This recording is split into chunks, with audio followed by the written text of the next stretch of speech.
Hello friends, welcome to Satya's world. ఈరోజు ఈ వీడియోలో నేను మీకు హైదరాబాదీ స్పెషల్ మీఠా రైస్ ఎలా ప్రిపేర్ చేసుకోవాలో చూపిస్తాను. చాలా ఈజీగా ప్రిపేర్ చేసుకోవచ్చు, టేస్ట్ చాలా బాగుంటుంది. ఇప్పుడు మనం మీఠా రైస్ ఎలా ప్రిపేర్ చేసుకోవాలో ప్రాసెస్ చూద్దాం. ముందుగా ఒక కడాయి తీసుకొని అందులో ఒక కప్ షుగర్ వేసుకొని 1/4 కప్ వాటర్ వేసుకొని షుగర్ కరిగించుకోవాలి. షుగర్ మొత్తం కరిగిపోయింది. సో ఇప్పుడు షుగర్ మొత్తం బాగా కరిగిపోయింది కాబట్టి ఇందులో మనం ఇలాచి అండ్ లవంగాలు వేసుకోవాలి. మనం తీసుకున్న రైస్ని బట్టి నేను 1 కప్ రైస్ తీసుకున్నాను కాబట్టి 2 ఇలాచి 3 లవంగాలు వేసుకుంటున్నాను. లవంగాలు వేసుకోవడంతో ఫ్లేవర్ చాలా బాగుంటుందండి, కాబట్టి మిస్ చేయకుండా వేసుకోండి. మనకి పాకం ఏం రావాల్సిన అవసరం లేదు. మనకి ఈ షుగర్ సిరప్ ఏదైతే ఉందో అది 2-3 సార్లు తెరిలితే సరిపోతుంది. సో షుగర్ సిరప్ తెరిలే వరకు వెయిట్ చేద్దాము.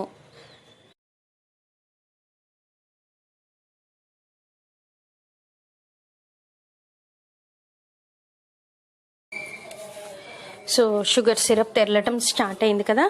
సో మనకి ఒక పొంగు వచ్చే వరకు తెరలించుకుందాము. సో ఇప్పుడు చక్కగా ఒక పొంగు వచ్చింది కాబట్టి ఇందులో నేను ఒక పించ్ ఆరెంజ్ ఫుడ్ కలర్ వేస్తున్నాను. చూడటానికి బాగుంటుందని చెప్పి మీరు ఫుడ్ కలర్ వద్దు అనుకుంటే కనుక అవాయిడ్ చేయొచ్చు. ఫుడ్ కలర్ మొత్తం అంతా పాకంలో మిక్స్ అయ్యేలాగా ఒక్కసారి మిక్స్ చేసుకొని మళ్ళీ ఒక బాయిల్ వచ్చే వరకు వెయిట్ చేద్దాము. సో ఒక బాయిల్ వచ్చిన తర్వాత ఇందులో నేను ఆల్రెడీ కుక్ చేసుకున్న నార్మల్ సోనా మసూరి రైస్ వేసుకుంటున్నాను. సో రైస్ వేసుకున్న తర్వాత మొత్తం అంతా బాగా మిక్స్ చేసుకోవాలి. మీరు కావాలంటే బాస్మతి రైస్తో కూడా చేసుకోవచ్చు. ఇది మీరు అన్నం మిగిలిపోతే దాంతో కూడా చేసుకోవచ్చు. ఈవినింగ్ స్నాక్స్ టైంలో ఇలా చేసి పెట్టచ్చు. టేస్ట్ చాలా బాగుంటుంది. లవంగాల ఫ్లేవర్ చాలా బాగుంటుందండి. అసలు గిన్నెలో ఓపెన్ చేయగానే మంచి స్మెల్ వస్తుంది. అది మనము ఉడికేందుకు కొంచెం పక్కన పెడదాము.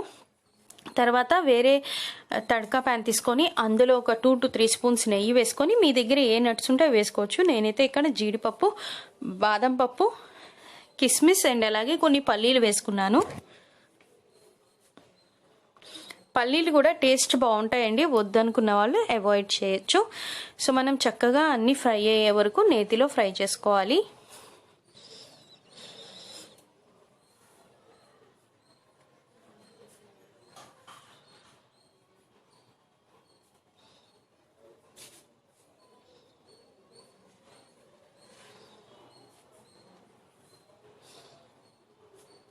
సో కిస్మిస్ ఫ్రై అయిపోయినాయి కాబట్టి తీసేసుకుంటున్నాను. ఇంకా పల్లీలు, జీడిపప్పు, బాదం పప్పు వేగడానికి టైం పడుతుంది. అంతసేపు ఉంటే మనకి కిస్మిస్ మరియు మాడిపోతాయి కాబట్టి తీసేసుకున్నాను.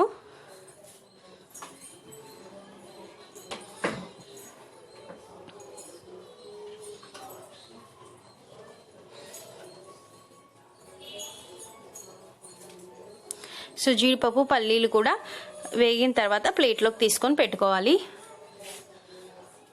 తర్వాత ఇవి పచ్చి కొబ్బరి ముక్కలండి. పచ్చి కొబ్బరి ముక్కలైనా తీసుకోవచ్చు, ఎండు కొబ్బరి ముక్కలైనా తీసుకోవచ్చు. మీ దగ్గర ఏవి అవైలబుల్ ఉంటే అవి చిన్న చిన్న పీసెస్గా కట్ చేసుకొని నేతిలో ఫ్రై చేసుకోవాలి. పచ్చి కొబ్బరి ముక్కలు అయితే కొంచెం టైం పడతాయి, ఎండు కొబ్బరి ముక్కలు అయితే చాలా తొందరగా ఫ్రై అయిపోతాయి. నేను ఇక్కడ పచ్చి కొబ్బరి ముక్కలు తీసుకున్నాను కాబట్టి నాకు ఇక్కడ కొంచెం టైం పట్టింది. సో ఈ కొబ్బరి ముక్కలు కూడా మనం చక్కగా మంచి కలర్ వచ్చే వరకు ఫ్రై చేసుకోవాలి.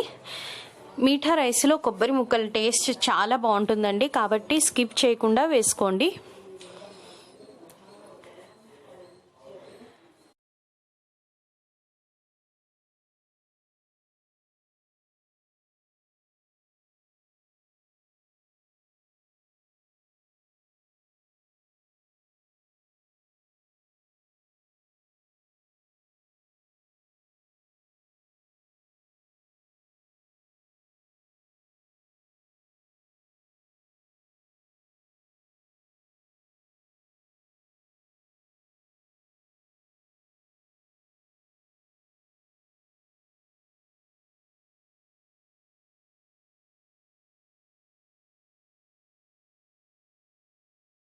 సో కొబ్బరి ముక్కల్ని బాగా వేయించుకోవాలి. కొబ్బరి ముక్కలు వేగిపోయినాయి కదా, ఇప్పుడు దీన్ని మనం ఉడుకుతున్న రైస్లో వేసుకుందాము. నెయ్యితో సహా వేసేసుకోవాలి. అలాగే ఇందులో మనం ముందుగా ఇందాక వేయించి పెట్టుకున్న జీడిపప్పు, పల్లీలు ఇంకా కిస్మిస్ కూడా వేసుకొని బాగా మిక్స్ చేసుకోవాలి. షుగర్ సిరప్ రైస్ మొత్తం పీల్ చేసే వరకు మనం చక్కగా కుక్ చేసుకోవాలి. ఇది కుక్ అవుతుంటే మంచి స్మెల్ వస్తుంది, టేస్ట్ కూడా చాలా బాగుంటుంది. ఫుడ్ కలర్ అవాయిడ్ చేయాలి అనుకొని మంచి కలర్ రావాలి రైస్ అనేవాళ్ళు సాఫ్రాన్ అంటే కుంకుమ పువ్వు కూడా వేసుకోవచ్చు. సో ఇంక ఇప్పుడు ఇది రెడీ అయిపోయిందండి. దీన్ని మనం సర్వింగ్ బౌల్లోకి తీసుకుందాము. ఈవినింగ్ టైంలో స్నాక్గా కానీ లేదు పండగలప్పుడు ప్రసాదంగా కూడా చేసుకోవచ్చు, ఈజీగా అయిపోతుంది. అండ్ అలాగే ఎప్పుడైనా రైస్ మిగిలిపోతే కూడా ఎప్పుడు పులిహోర అలా హాట్ ఐటమ్సే కాకుండా ఇలా స్వీట్ కూడా చేసుకోవచ్చు. టేస్ట్ చాలా బాగుంటుంది, ఇంట్లో వాళ్ళందరూ కూడా బాగా ఎంజాయ్ చేస్తారు. ఈ వీడియో కనుక మీకు నచ్చినట్లయితే లైక్ చేయండి అండ్ సత్యాస్ ఛానల్ని సబ్స్క్రైబ్ చేసుకోవడం మాత్రం మర్చిపోకండి.